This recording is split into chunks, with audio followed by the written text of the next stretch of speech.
بسم الله الرحمن الرحيم।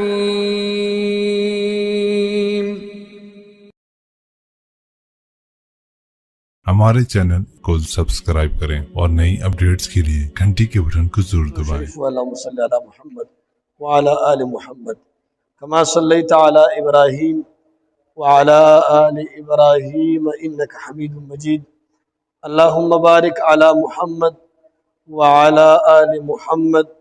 كما باركت على إبراهيم وعلى آل إبراهيم إنك حميد مجيد. جمعه مبارک ورځ ده او د محرم مبارک میاشت.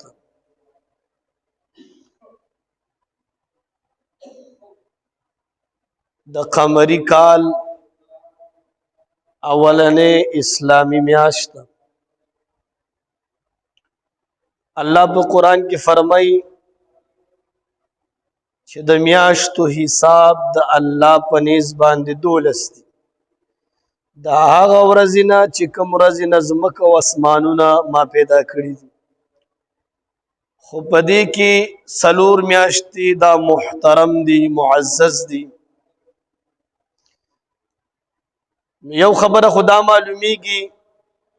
چې دا 12 میاشتې د هغه ټیم نه را روانې دي. بل د دې آیات نه دا معلومیږي چې دا کوم 4 معزز میاشتې چې یو پکې محرم دی، هغه احترام د هغه وخت نه لري چې کوم وخت نه ځمکه او اسمانونه جوړېدل.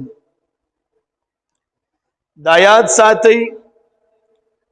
سن دا د ځمکه او اسمان د پیدایش د وخت نه چالو شوی دی، خو خلکو به چې کله د خپل سن چالو کولو نو یو واقعه به تړله چې هغه واقعه موږ نه ایر نشي، د هغې عظمت ایر نشي، د خپل سن به د هغه واقعې نه چالو کړو. نو بیا به ویل زموږ 2م کال دی، دا کال دی، نو هغه واقعه به ورته پته ولګېده چې دا واقعه په دې کال کې شوی و. چا چې کوم دی د خپل سن د آدم علیه السلام د ځمکې د راکوزولو نه شروع کړی دی، چا د طوفان نوح نه شروع کړی دی، او چا د خپل سن د ابراهیم علیه السلام چې کله نمرود غرق شو د هغه وخت نه چالو کړی دی، او چا خپل سن موسی علیه السلام چې کله د اوبو نه بچ شو د هغه وخت نه چالو کړی دی. داسې مختلف سنونه به چالو کېدل. لکه عیسی علیه السلام چې کله پیدا شو نو سن د عیسیانو چې کوم دی چالو شو. اوس عیسوي سال چې کوم دی دا 2023 دی، نو دا د عیسی علیه السلام د ولادت نه دوی مطابق دا چالو شوی دی. نو دغه رنګ سن د هغه وخت نه چالو دی. هر یو قوم چې د خپل یو واقع سره تړي چې زمونږ دا واقع په دې کال شوی دی، نو دلته د خپل سن چالو کی، بیا وروستو داسې بیا چې بل قوم راشي هغې به خپل سن ږدلو، بل قوم خپل سن. لکه نبی علیہ السلام د دور نه مخکې عیسوي سن و، یا نبی علیہ السلام چې کله پیدا شو او پیغمبر شو نبوي سن چالو شو، بیا د هجرت نه چې کوم دی هجري سن چالو شو. دا یو ترتیب سلسله چالو ده. یو شمسی نظام دی، یو قمری نظام دی. دا دواړه نظامونه د هغه وخت نه چالو دي چې کوم وخت نه ځمکه او اسمان جوړ شوي. شمسی نظام چې د نور په گردش باندې د کال او د میاشتو نظام قائم دی، او قمری نظام چې د سپوږمۍ په گردش باندې د کال او د میاشتو نظام جاری دی. دا 2 نظامونه دي. اوس عیسی علیه السلام عیسیان وایي چې دا په 25 دسمبر باندې پیدا شوی. نو معلومیږي دا چې د عیسی علیه السلام په وخت کې دا 25 دسمبر وو کنه، اوس سن کم یو دا اوس پته نه لري. نبی علیه السلام په ربیع الاول کې پیدا شوی، نو معلومیږي دا چې ربیع الاول او کنه، خو سن کم یو سن د هغوی مطابق چې هغوی کم ایښی. نو خبرې غرض مې دا دی چې د ځمکې او اسمان د پیدایش نه دا سن چالو دی. هر سړی د خپل د واقع مطابق دی. او یو دا اسلامی سن دی چې دته هجري ویل کېږي، دا د نبی علیه السلام د هجرت نه چالو شوی. دا څنګه چالو شو؟ هغه نورو سره خو زموږ کار نشته. دا هجري سال څنګه چالو شو؟ ابو موسی اشعری رضی الله تعالی عنہ عمر سے خط ولیکلو چې اے امیر المؤمنین مسله دا چې کله ستا خط راشي مونږ ته نو مونږ ته دا پته نه لګي چې په دې خط تا کله راغلی په دې باندې عمل کله کول پکار دي ځکه هغې باندې تاریخ نه چې تاریخ پې راشي نو مونږ ته به دا اندازه کېږي دا خط عمر صاحب په دې تاریخ لیکلی دی او مونږ ته په دې تاریخ راولېږلی شو او دا تاریخ پکې د عمل لیکل شوی چې دا خلکو ته ووایي چې دا په دې باندې په دې تاریخ کې عمل چالو شي نو عمر صاحب چې کله دا خبره واورېدله هغه په دې خبره باندې ورسېدو چې دا خبره یې ټیک ده صحابه یې راوغوښتل وایي صحابو ابو موسی اشعري ما ته داسې خبره رالېږلې ده دې سره به څه کوو موږ د خپل اسلامي کال د کله نه چالو کړو د صحابو څلور رایې پکې راغلې بعضې صحابو دا ویل چې حضرت دا اسلامی کال چې موږ چالو کوو نو دا د نبی علیه الصلاة والسلام د ولادت نه د چالو شي دا ښه ده عمر صاحب وفرمیل چې نه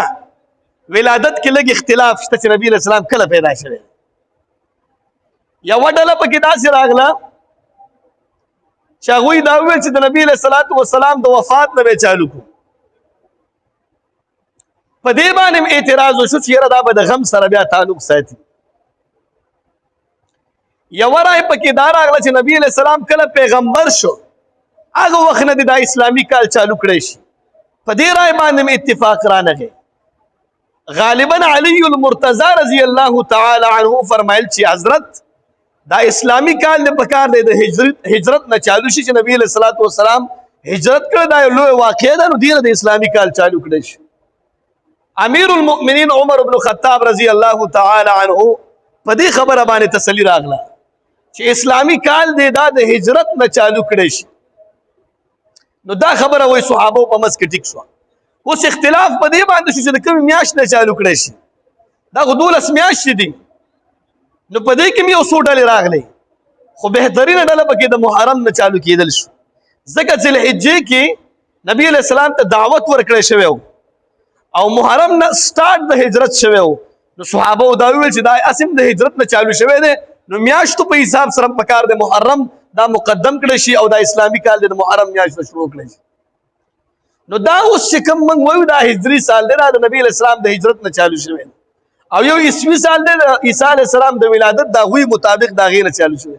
ګینې دا تاریخونه دا سن دا د ځمکه او اسمان د پیدایش نه چالو شوی دی دا خو موږ ته اندازه نه لګي که نه موږ خو په دې پوهېږو نه موږ دا اوس چالو شوي اوس په دې کې اوله میاشت دا محرم میاشت ده محرم معزز ته ویلی کېږي عظمت ته ویلی کېږي په قرآن کې راځي ربنا انی اسکنت من ذریتی بواد غیر ذی زرع عند بیتک المحرم ابراهیم علیه الصلاة والسلام چې کله اسماعیل علیه الصلاة والسلام د هغې مورې